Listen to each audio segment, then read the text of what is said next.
Vamos avançar aqui. Bom, para quem não me conhece, meu nome é Sérgio Hart, e pelo meu sotaque vocês estão vendo que eu sou gaúcho. Fui CIO de algumas multinacionais, né, e eu abri a minha própria consultoria, a Cena Digital, em 2018, e eu atuo basicamente em 4 linhas, né? A primeira, a consultoria em transformação digital, a segunda linha na parte de conteúdo e educação, então eu tenho um canal no YouTube, onde eu entrevistei muitos dos colegas aqui, né, sobre transformação digital, e eu já estou na entrevista número 260, sempre com o objetivo de traçar um panorama da transformação digital no Brasil. A terceira atuação é em função dessas entrevistas, eu conheci muita gente, muita empresa, muita tech company interessante, e eu, eventualmente, represento elas perante as corporações que estão demandando. E, por último, eu também coordeno um grupo de presidentes de empresa que foram entrevistados por mim. A gente construiu uma relação, porque, no final de contas, né, acho que tudo é função de relações.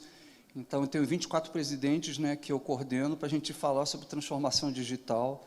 E é muito legal ver eles trocando entre eles, né? Tem gente da agricultura, gente do setor de saúde. Então, é isso. A Cena Digital tem essas 4 linhas de atuação, e, para mim, é uma honra estar aqui contribuindo aí para o evento do IT Day. Muito bom. Muito obrigado, amigo. Muito obrigado mesmo. Bom, mais uma vez, a gente tem aqui uma amostra de empresas bastante interessantes. A gente tem um escritório de advocacia e a gente tem uma empresa de saúde.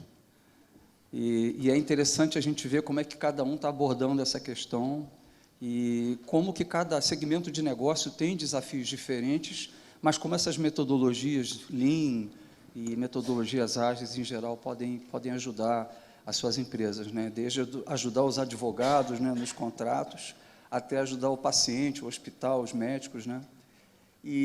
Então, eu queria começar aqui fazendo uma pergunta para vocês dois, que era o seguinte, né? Primeiro, vamos tentar entender qual que foi o problema que vocês tinham no início, que fez com que vocês pensassem numa metodologia diferenciada, né, numa metodologia ágil para resolver.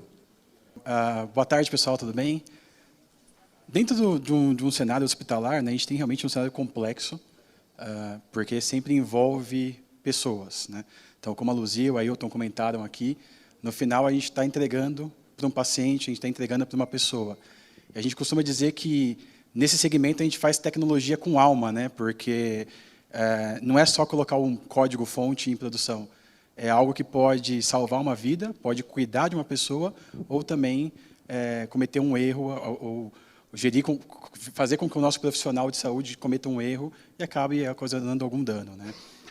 Nós começamos, Sérgio, olhando para um processo bem complexo, que era o ciclo da receita, 14 áreas envolvidas, então um processo de back-office hospitalar, e nós precisávamos entregar a melhor e a informação mais rápida ao paciente.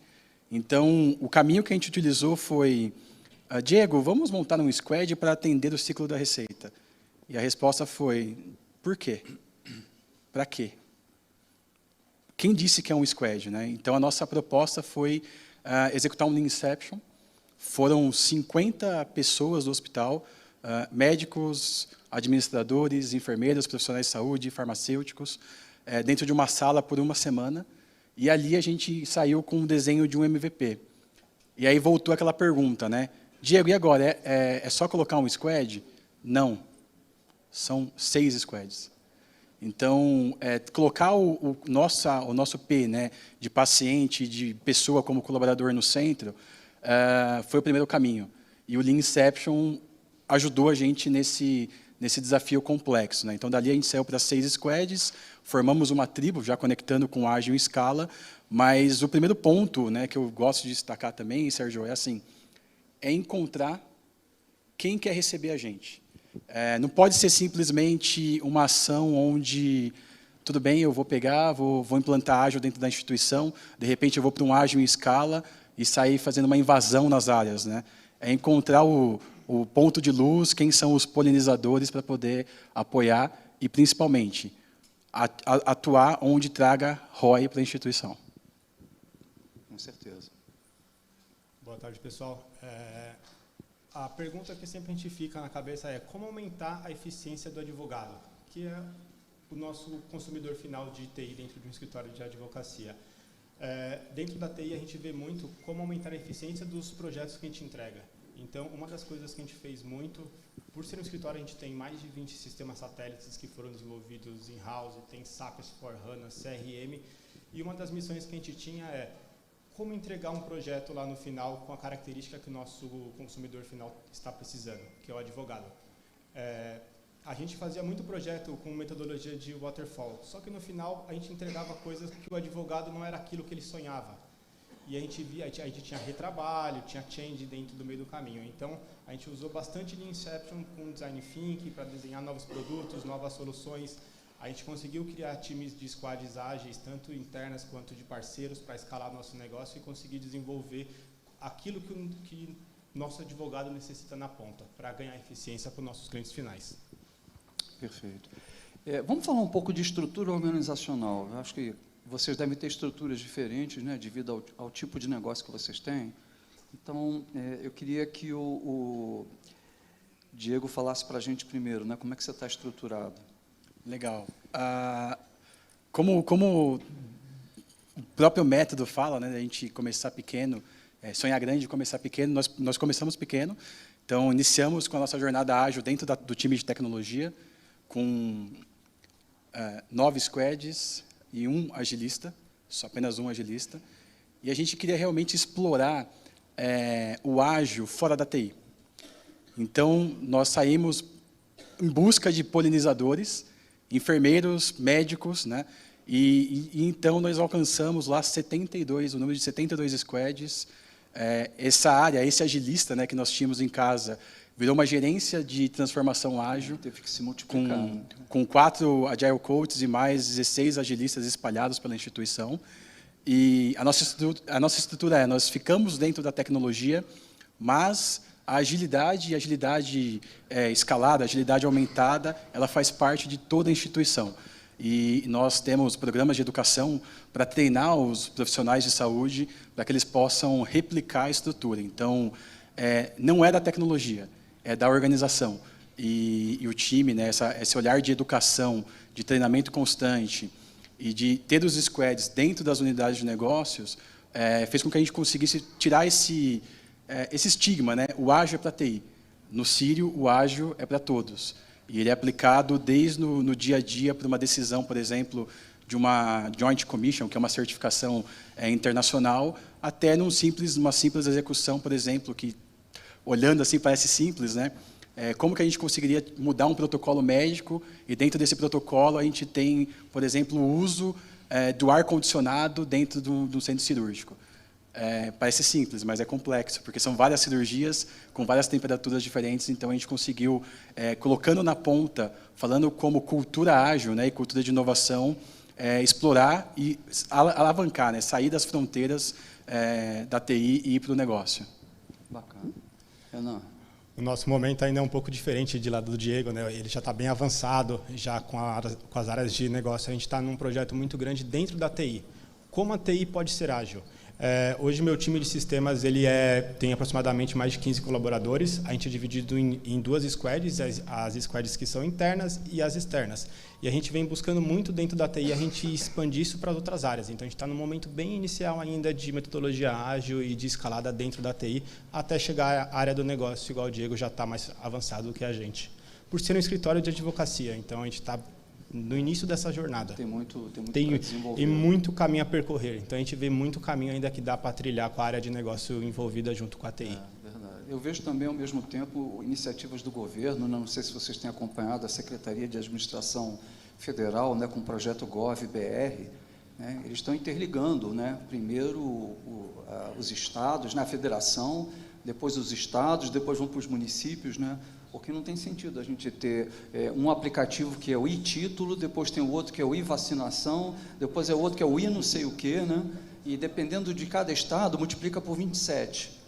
Então, eles estão começando a unir isso a partir da esfera federal. E eu acho que a parte jurídica sofre um pouco com isso também, né? De legislação. Sofre bastante. Hoje, igual você citou, a gente tem 27 estados, para a gente tem, dentro de cada estado, quantos tribunais tem? quantas cidades tem? Cada um tem uma tecnologia, não tem integração, isso é um mercado que tem muito a evoluir. E a legislação vem para fazer API, para fazer integração, todas essas coisas que hoje a gente sofre bastante dentro de um escritório para colher informação. A gente vai ter tribunal no metaverso daqui a pouco, né? A gente já tem prefeitura já no metaverso. Isso vai ser bom. Outra coisa também que eu queria chamar a atenção, dessas empresas que eu entrevistei, duas coisas sempre me chamam muita atenção. Primeiro, a questão da cultura, né? A gente tem abordado aqui muito tecnologias, né? Mas se você não consegue aculturar o colaborador, você não consegue alavancar resultado, né? Então, imagina metaverso, então, né? Que é uma coisa de futuro, mas tem um presente, né? Você tem um fluxo de caixa aí que você tem que cumprir. Então, eu acho que, pelos exemplos aí, tanto que o Renan, né, quanto o Diego estão dando, são importantes porque é uma forma de você aculturar também as pessoas através desses squads, dessa experiência, né? Isso é muito importante. Não adianta só a tecnologia, né? Cultura é um pilar fundamental.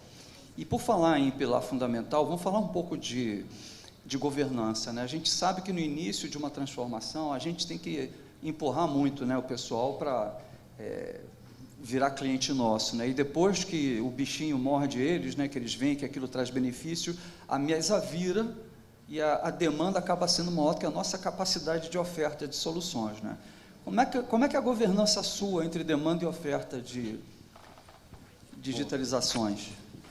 O primeiro passo, o time de agilidade, né, esse escritório de transformação ágil, ele entra em projetos estratégicos e em projetos que fazem parte do nosso portfólio. Então, há uma dedicação dos Agile Coaches junto com esses squads. Em paralelo, através do nosso programa de educação, a gente treina profissionais de saúde para que eles consigam alcançar o ágil, né, levar o ágil para a sua unidade, para o seu andar, ou para a sua unidade de negócio, para o seu andar, ou para a sua área corporativa, e eles ficam colados conosco através do capítulo de agilidade. Então, cada Agile Coach tem uma liderança, né, guiando o administrativo, guiando o time de saúde, e orientando, dando feedback, entrando em alguns momentos situacionais, onde, por exemplo, o gestor médio não quer que aconteça, ou tem alguma intervenção. Então, nosso programa de cultura, né, alinhado ao nosso programa de cultura, a gente também faz um trabalho junto com os business partners de RH. Então, não é só o agilista, né, mas o BP indo também em conjunto para garantir que aquele time realmente seja autônomo, que ele tenha todas as condições para atuar e que tenha uma liderança, né, um capítulo para poder fazer a curadoria do ágil. Então, esse foi o caminho que a gente encontrou. Projetos estratégicos, o time entra 100% focado. Projetos que não são estratégicos, mas tem que acontecer durante que dá a vida da empresa, né, o core, a gente também atua, mas um pouco mais distante, mas com uma governança para garantir que método, prática, autonomia estejam sempre acontecendo. Perfeito. Você, Ana? Uma das coisas bem importantes que a gente criou dentro do Demarest foi a metodologia da gestão da demanda, né? Que hoje a gente recebe demanda das N áreas jurídicas e mais do back-office. E como a gente equalizar isso? O que a gente trata como melhoria e o que a gente trata como projeto? Lá a gente não tem essa divisão, o que é estratégico ou não, então a gente acaba tratando todos esses projetos. Esses projetos ou essas melhorias são levantados pelos POs, todos os requisitos, e essa demanda ela é priorizada com a diretoria executiva, que é composta de 3 sócios, então eles revisam tanto o backlog de projeto quanto de melhorias para a gente priorizar, porque é justamente isso que você falou, a gente não tem mão de obra para executar tudo que a gente tem dentro do nosso portfólio hoje de demanda. E é desse jeito que a gente classifica dentro do Demarest a nossa questão da demanda e de projetos. Eu acho que isso chama atenção de uma questão também muito importante, né? Eu acho que na transformação digital. Primeiro, acho que a gente tem que saber pedir ajuda, né? Porque a gente não sabe tudo e não faz tudo. E segundo, a gente tem que escolher bem os parceiros, né? E qual é a experiência de vocês, né? E o que vocês consideram como características fundamentais para um parceiro, né, estar junto? Acho que o primeiro ponto a gente tem que se conectar com quem tem a mesma essência, né? Então, no nosso lado, nós somos filantrópicos, uma empresa centenária que está em transformação, e tudo que a gente faz, a gente transborda para a filantropia, para os hospitais que estão no nosso entorno, né? Então, acho que a palavra tem que ter o mesmo bichinho que mordeu do lado de cá, tem que estar mordendo do lado de lá, né? No bom sentido da palavra. Tem que ter essência, tem que ter essa conexão, porque senão a gente não consegue não tem continuidade, né? O nosso modelo de trabalho lá, olhando para o ágil em escala, todos os nossos squads são squads estendidos. Então, um pedaço do time é CLT, sírio-libanês, e boa parte do time está alocado em alguma consultoria que nos ajuda, né? Só que esse time, ele roda na mesma essência, com a mesma energia, com o mesmo engajamento, e a gente até brinca que em alguns momentos a gente não sabe quem é o colaborador, quem é o terceiro, porque a gente prioriza a essência para fazer a conexão. Perfeito. Renan.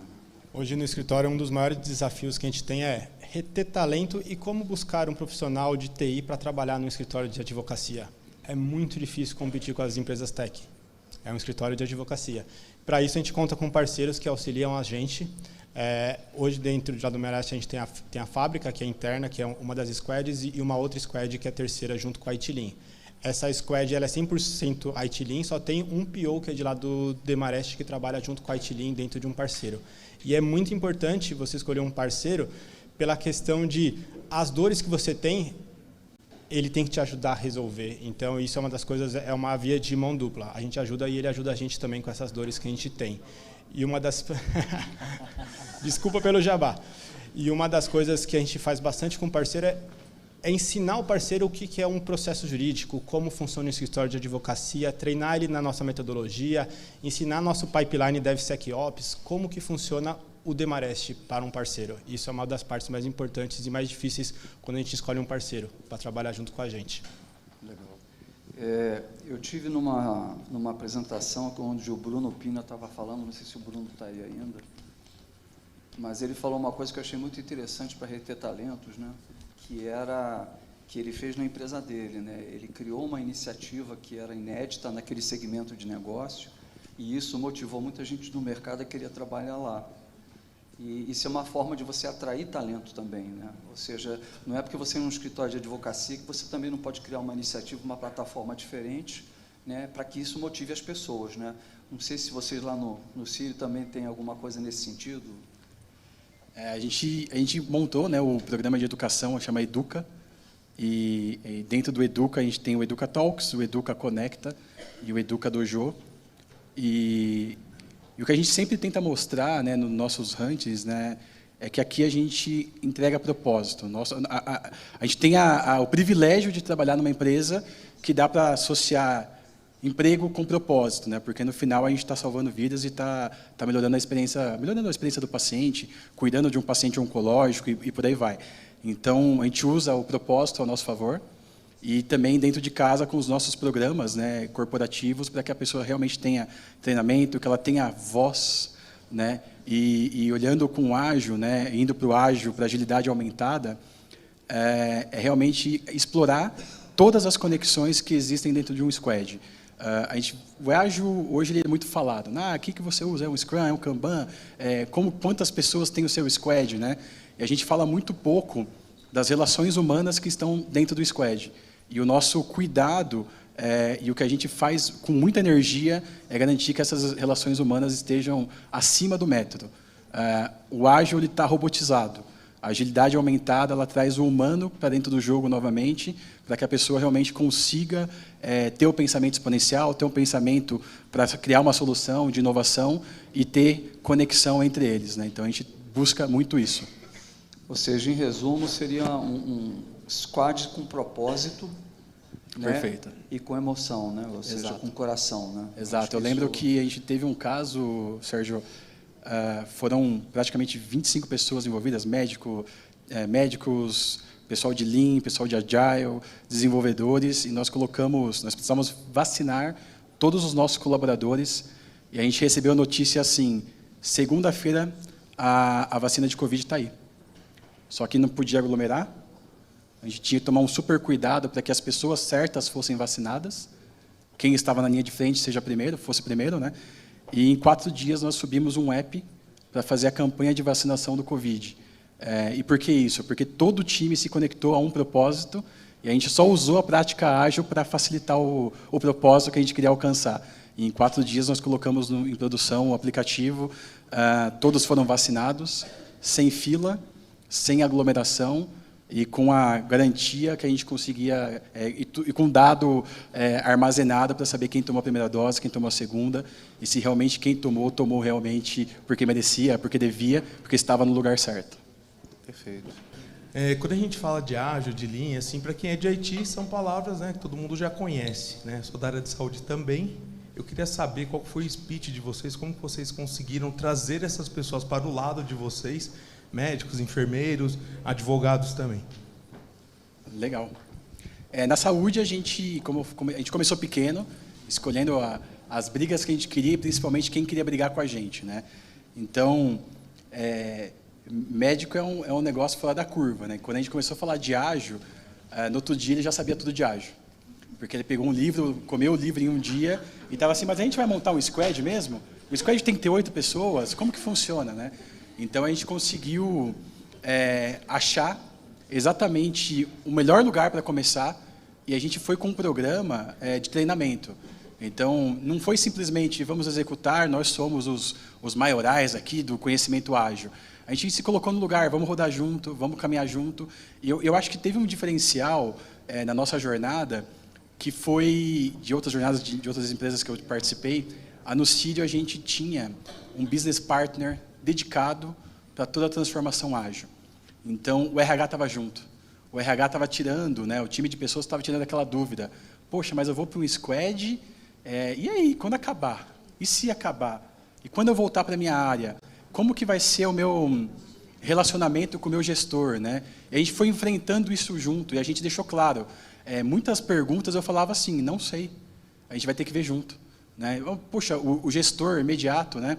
Tá, mas meu colaborador saiu da minha área e foi trabalhar no squad. Como que vai ser? Como que eu faço essa gestão dele? Cara, vamos aprender junto.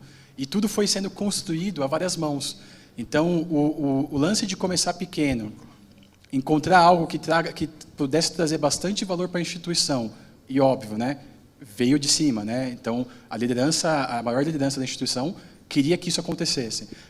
A gente foi devagar, respeitando muito toda a operação hospitalar, né, todo o legado que a gente tem de 100 anos, com muito cuidado, porque o ágil muitas vezes confunde quem não conhece, falando, é ágil, então é rápido. Então, a gente vai poder cometer um erro no lugar que a gente não pode cometer erro, né, dentro de um hospital. Então, a gente foi com muito cuidado, cuidando dessas pessoas, treinando, e quando ela acabou, né, puxa, mas tudo bem, acabou o squad, eu não preciso mais, a minha missão foi concluída, esse colaborador, ele voltava para a área como polinizador. Então, ele continuava conectado com o núcleo de agilidade, né, com o centro de transformação ágil, e a missão dele era implantar o ágil dentro da unidade de negócio dele. Então, e podia ser Kanban, podia ser um Scrum, podia ser só um pensamento de cultura ágil, mas o nosso caminho foi começar pequeno, com muito treinamento. Eu acho que o que eu mais fiz nessa época foi tomar café, para poder explicar para as pessoas o que era, como que era e quais seriam os próximos passos. Eu entrevistei uma CIO que foi implantar a ágil, e aí, quando ela entregou o primeiro sprint, o cara olhou e falou assim, ué, mas só isso? Né? Então, quando você não está sabendo, né, você acha que aquilo ali é o produto final. Né? A parte do ágil, eu vou até brincar com o Diego um pouco, não é só médico que aprendeu ágil em um dia. Também acho. Advogado também aprende em um dia. E uma das coisas que a gente fez, quando está acabando o tempo, a parte do Lean, né? A gente preferiu fazer com um parceiro Lean, por ser uma pessoa neutra dentro da instituição e a gente de TI junto com as áreas de negócio participarem.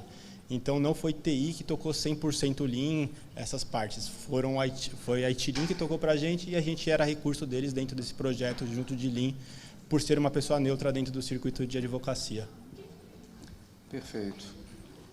Então, muito obrigado, pessoal, aí pelas perguntas, pela participação. Obrigado, senhor Sérgio.